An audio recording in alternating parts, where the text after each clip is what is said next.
no matter who you are. But this time 3 in a row, is going to be a big swing to right field at the wall. Welcome back to the channel today, guys, for episode 14 of our expansion franchise series with the Nashville Stars. I'm so excited for y'all to be back for season 3 of our time with the Stars, and this year could be the best year we've had yet, and we possibly might get our first appearance in the playoffs. But before that, and before we get into opening day, I do want to ask you all, if you all enjoyed today's video, please leave a like down below and consider subscribing. It helps out the channel a ton, and I would love for you all to be a part of our great community here on YouTube. And the second thing, before we go ahead and get into this, a few episodes ago, we were able to cover a possible jersey change. Our home jerseys may change in next season, but it depends on you all. So comment down below what you all want to see us change our jerseys to, or keep them the natural white ones, but it's up to you all. Let me know down below what you all think. But with that out of the way, let's go ahead and look over some of our additions we made in this offseason. The first on the docket is Brady Singer, the 82 overall starting pitcher that we signed out of free agency this year. He had an amazing year last year, a sub-3 ERA, 185 plus innings of work with a whip below 1.2, 17 quality starts, and he was almost a 3-WAR player. Just absolutely exceptional stuff. Just an amazing player all around. We signed him for just under $20 million through the 2032 season, and I'm very, very excited to use him today in the opening position. But in the bullpen, we signed our first 80 overall reliever in Pete Fairbanks from the Rangers this past season. He's coming off an all-star season where he almost had 50 saves. His ERA was a little bloated, but again, ERA isn't the telltale sign for great relievers. He looks to be very good. 3-pitch mix of a 4-seamer, slider, circle change, and I'm very excited to use him for the duration of this year. That means we demoted Jonathan Loaizaga to just a regular relief pitcher, and he lost 2 overall in the process, but I think he'll be just fine in that category. You can see the rest of our rotation here. A couple of guys have moved around. We also did move River Ryan to a long reliever because we picked up Brady Singer. And then moving over to our batting lineup, a new leadoff man for the Stars, Victor Robles, our new right fielder, who'll be manning the very large right field in our brand new stadium, Music City Ballpark. If you haven't seen that yet, go check it out in the last episode where we give an overview. In the top right-hand corner, you can see that, or wait until the end of the video. And then you can see the rest of our known players here throughout the lineup. A couple of these guys who are looking forward to have big steps this season. Big one right off the top is going to be David Hamilton. He didn't have a great year last year, dropping almost below a 200 average off of a season where he had 266 with just under an 800 OPS. He's going to need to make a big step up going into his age 30 season. We may have to move him if he doesn't work out. But everybody else on the docket has been very, very good for us, so I'm very excited to see how they do this season. And then the last thing before we get into opening day, I wanted to take a look at the division, and this might be our best year to snag a division title. Looking here, you can the Nationals' 25th ranked team. The Phillies have fallen off the face of the earth, and they're 18th ranked team in the league. I'm not exactly sure what happened to them. But taking a look at the roster, it looks pretty obvious. They have seen a drastic fall off in their starting lineup. So they don't have anybody. They only have one pitcher above 80 overall, and everybody else is old and regressing. So this is our best year if we want to take the Phillies over as a solid 3 spot. But looking down the rest of the list, you have the Mets, still a very competitive team, 5th ranked in the league. And then rounding out the division will be the 2nd overall ranked Atlanta Braves. So we still have some competition, but we could place 3rd. And if we can kind of sneak a couple games here and there, you saw last season that the division was very weak. If that trend continues into this year, this will be our best chance in the last 3 years to snag a division title. If not, we'll still be competing for a wild card spot. Hopefully we can secure our first spot in the playoffs. But with that out of the way, let's jump straight in to opening day against the aforementioned New York Mets. Let's go ahead and get into it and see if we can take the first win, a big win of the season. But as we get into this one, we will be in New York City proper as the helicopters fly over the field for opening day ceremonies. And we will be on the field in Citi Field, taking on the Mets, the division rivals, this 5th best team in the game. As Dylan Cease, the biggest name in pitching, one of the biggest names in pitching, will be taking the bump against our starting lineup on screen right now. You can see the projections that our team looks to have this season. highlighted by a few players. A new signee in Victor Robles looks to highlight the average. And then Josh Naylor joins him as well as 2027 projected leaders, as we're also slotted in to go 75 and 87 this season. But speaking of new faces, Brady Singer will be taking the bump for us this year in hopes of shutting down the Mets at home. But that is a tall task, as they, again, are one of the best teams in the game. But taking a look at the team, the vibes are high in New York. Hopefully that translates well to the field, and we can take a big game early on in this very, very young season. But up first at bat will be Victor Robles, the new free agent, the new player on the Stars. Will take a nice swing into center field. Good timing on it, but just too shallow. Just didn't get enough drive on it. Got too far under it. And it was just an easy fly out to the center fielder. Up second is Dubon. Perfect on it. But that is going to die well short of the wall. Only 85 off the bat. Choked up just a little too much. That'll be the second out of the inning, as Dylan Cease is mowing through the lineup here in an easy fashion, just like hot butter. But up next will be Josh Naylor for his second season, and he will get plunked on the arm, and he will see the first base for the first time this year on a hit by pitch. That puts a runner on for Conforto. Top of the first, 2 outs, 2-1. Swinging on the high heat, 99, almost touches triple digits.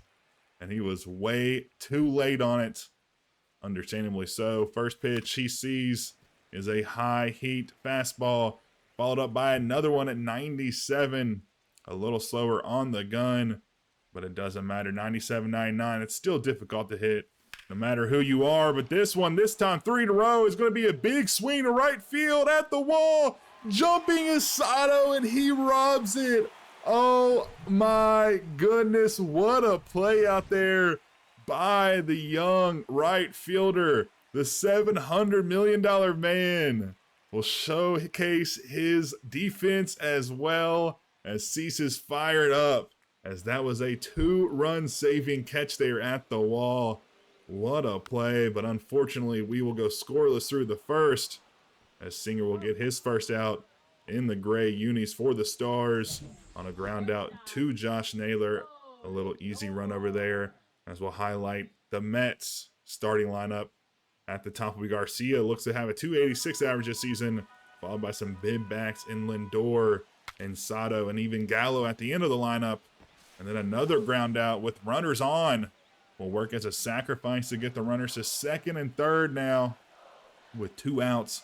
1-2 count against Francisco Alvarez, and he'll go into center field. Dubon comes up throwing, but rounding third will be Sato, and a play at the plate will be called safe, as Alvarez gets a 2 RBI single to break the tie here in New York, as Singer has not had a good outing as they go again up the middle.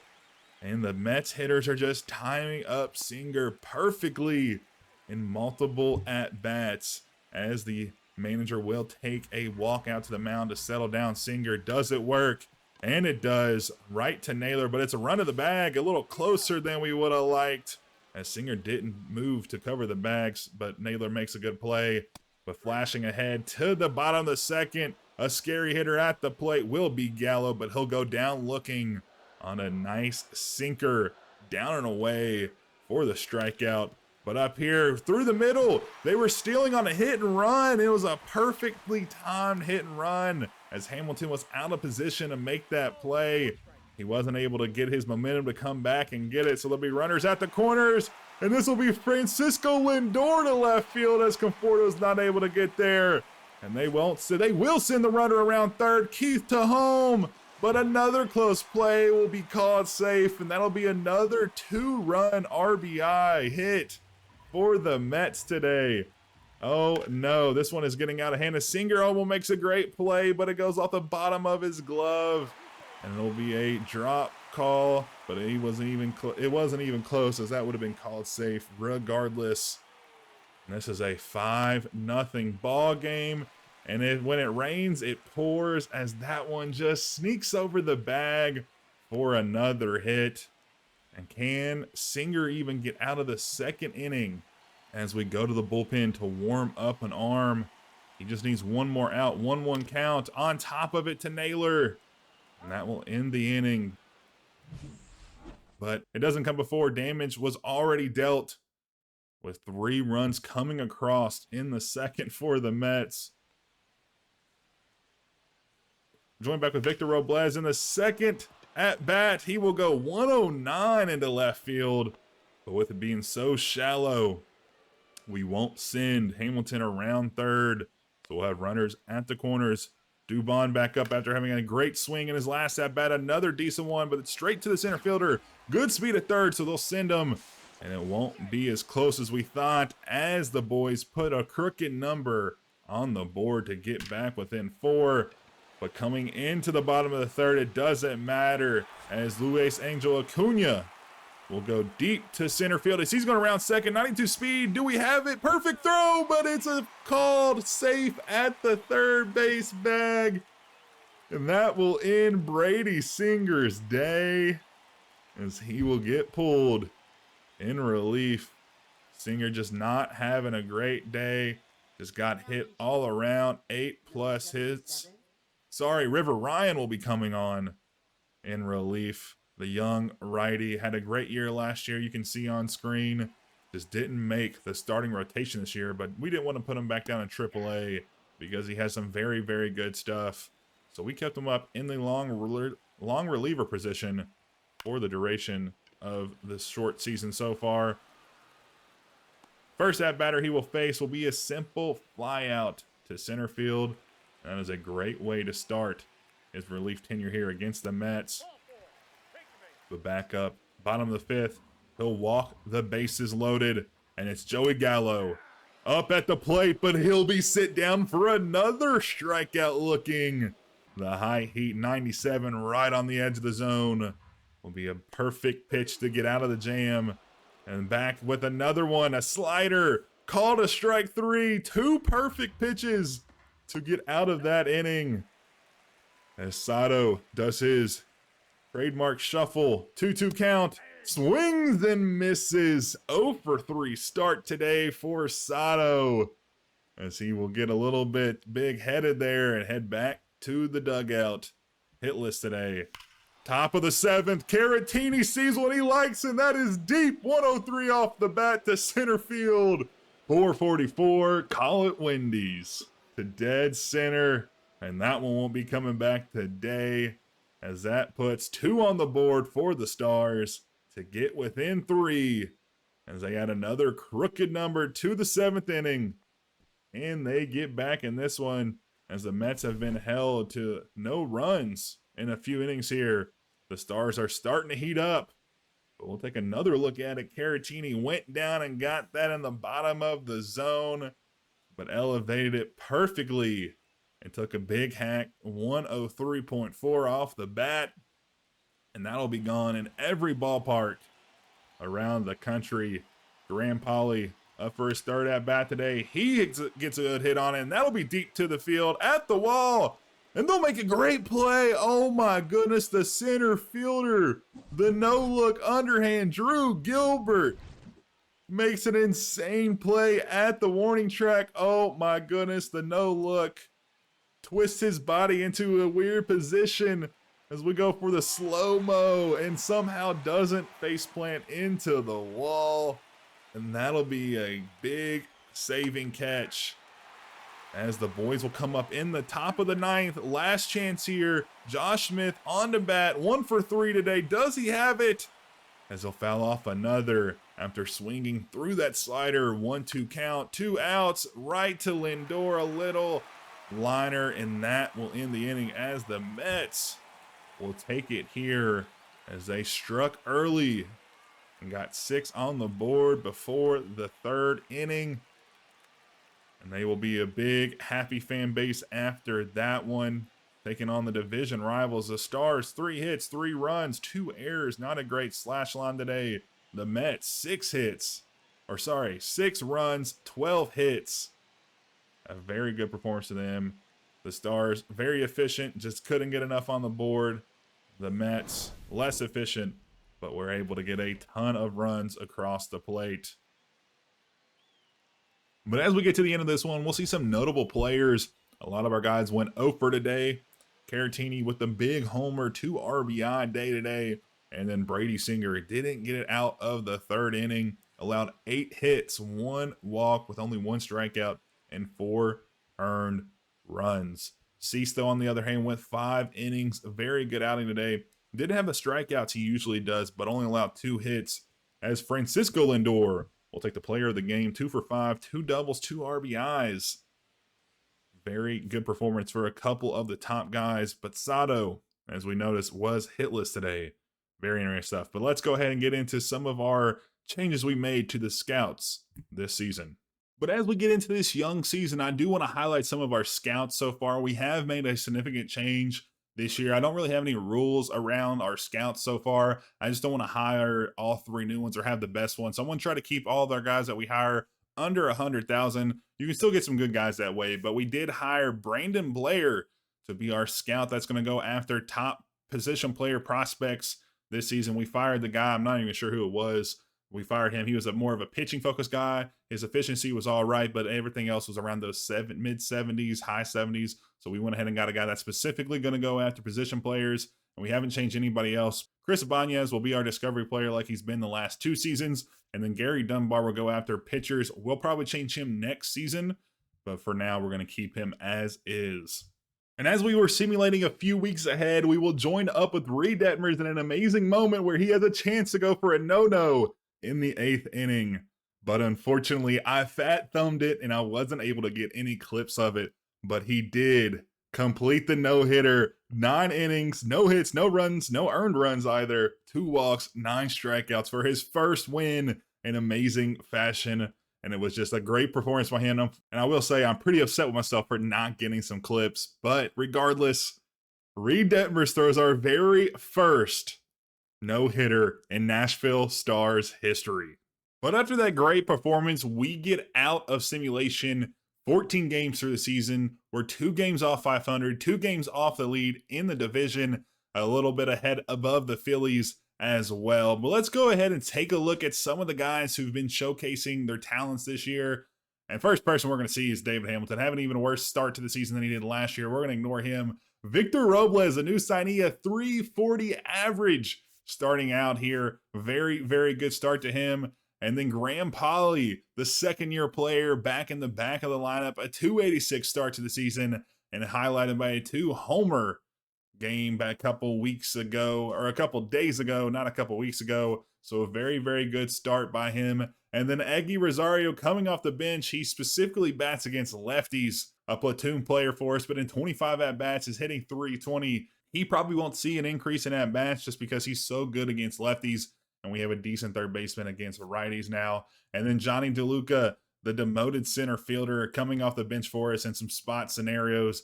375 average, but only 8 at-bats for sure. And then let's go ahead and move on to the starters. And highlighting here, you can see Brady Singer actually has gone on a pretty good run after that first game where he gave up 4 earned and just 2 2/3 pitch. His last games against the Phillies went 7 innings long with only 1 earned run, his first quality start of this season. And as we move down this list, it's not too bad of a start by everybody here, except for Aaron Savali, who's been demoted from the day 1 starter to the day 3 starter here. Hasn't had the greatest go of things as of late against the Diamondbacks. Didn't even make it out of the first inning and gave up 6 earned in that one.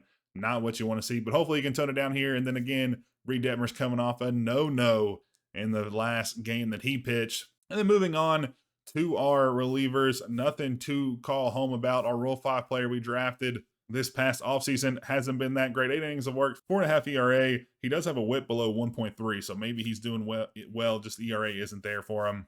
And then Gregory Santos, who we've moved into the setup role, hasn't been performing all that well. Aaron Ashby, though, 0 earned runs in almost 10 innings pitched with 16 strikeouts. He's been absolutely dominant. Came in opening day and shut down the Mets for a little bit as well. So very, very good. And then Pete Fairbanks, the new signee. He has 2 saves already on the young season in 4 games of work. 5 innings pitched as well. 4 strikeouts, no earned runs.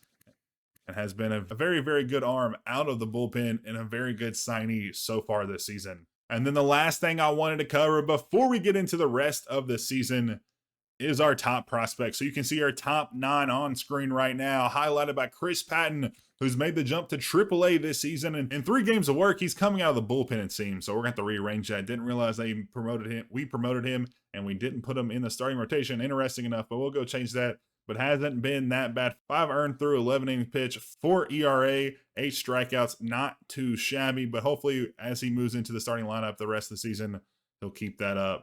And then moving on to a couple new guys that we just drafted this last year. Robbie Rooney, the closing pitcher, will start the season out in A-ball. He'll probably move up to AA very, very soon, but I'm really excited about his prospects. And then his buddy was a round 1 draft pick for us at the 12th spot this past year. Looks to be very, very good already. He can play anywhere in the outfield and even at shortstop, which may be useful down the line.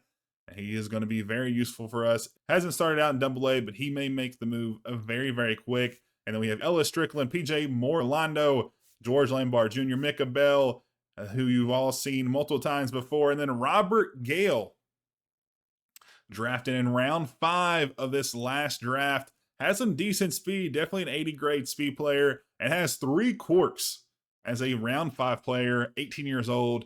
Doesn't have that great of potential or overall right now, but hopefully we can develop him very well and very quickly. Would be super, super beneficial. And then you can see the rest of the guys here. Carlos Doe, a recent draftee as well. But looking at the top 100 prospects, Chris Patton slots in at the 9 spot on the top 100 prospects in all of MLB. Very, very good for him. He's been hanging around that spot. He did fall to the top 20 at one point, but he's moved up here soon. And then back-to-back 42 and 43, we have the 2 recently drafted guys. So I'm very excited about those guys. They will probably move here to the AA probably next episode, and we'll probably highlight them there in a very quick stint as well. And then moving through the rest of this, Ellis Strickland at 94 should round us out, and he will. We don't have anybody else. So we have 4 top prospects in the top 100. Nothing to call home about for sure. Not a bad way to start this year off. But that will end it for us today, guys. I appreciate y'all tuning in. I hope y'all have enjoyed today's episode. I hope y'all like the look that y'all got to see in that brief moment we played at home in our new stadium. Next episode, I'll be sure to jump in a full game in our stadium so we can get a glimpse at it. Maybe not a full game, but we'll highlight some moments here and there. But I appreciate y'all tuning in. I hope y'all enjoyed. If y'all did, please leave a like below. I know I've asked y'all once before, but it does help out the channel grow, and I would be really, really appreciative if y'all could do that for me. But I hope y'all enjoyed. I'll see y'all in episode 15 as we get into our 3rd season here in the franchise with the Stars. And a huge shout out to Chris, our very first premium channel member. Thanks for all your support, man. It's really appreciated.